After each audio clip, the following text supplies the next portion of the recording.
You know the feeling. You start a new side hustle, novel, YouTube channel, fitness plan, Notion dashboard from hell. And then, poof, gone. Ghosted by your own ambition. So what gives? Why do we keep starting projects we don't finish? The answer isn't just laziness or lack of motivation. It's because your brain is playing a very sneaky game. Let's break it down. 1. Your brain is addicted to novelty. New ideas feel amazing. When you start a new project, your brain releases a hit of dopamine, the brain's hype man. When you start a project, dopamine spikes, and you feel unstoppable. Psychologists call this the novelty effect. But here's the catch. Dopamine isn't really about reward. It's about the chase. Once the novelty wears off, so does the dopamine rush, and so does your brain's interest. Suddenly, your dream project becomes kinda boring. Not because it's a bad idea. Rather, it's because it lost its chemical sparkle. That's when most people bail. Not from failure, but from dopamine withdrawal. 2. Shiny object syndrome is real and neurological.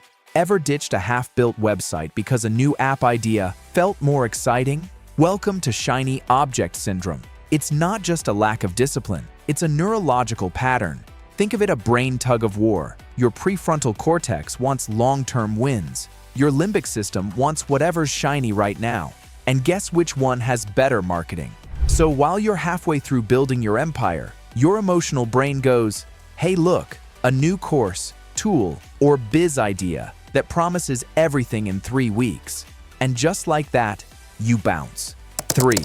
Perfectionism is a sneaky saboteur. Perfectionism is another silent killer of completed projects. In your head, your idea is flawless. On paper, it's a work in progress. Messy, imperfect, kinda embarrassing. The gap between your vision and your execution triggers discomfort.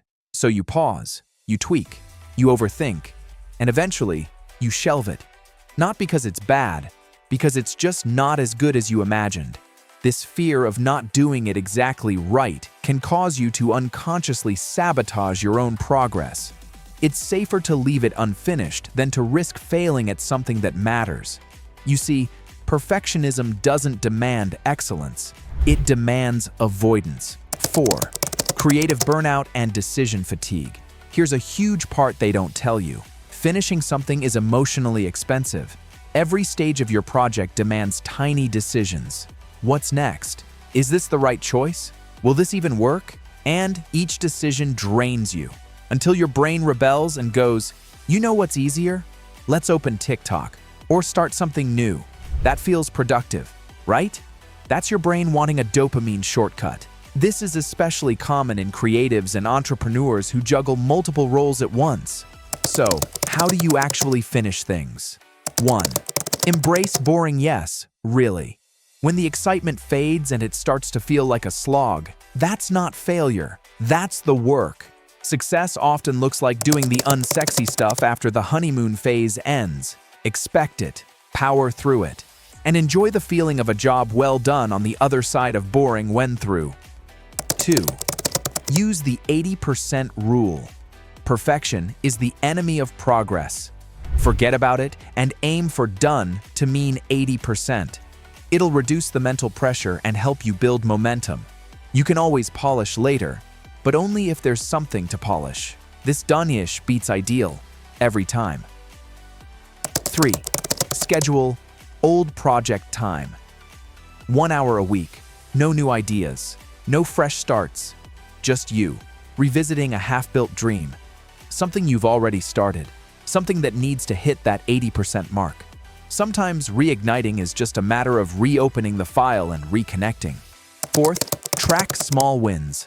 The brain loves visible progress, so give it proof. Keep a done list instead of a to-do list. Even tiny wins count. Seeing your progress builds intrinsic motivation and helps override the need for constant novelty. Femte limit, new starts.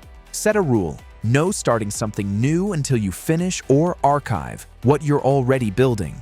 This creates focus, filters out impulsive ideas, and forces you to evaluate what's really worth your time. Less mess, more meaning.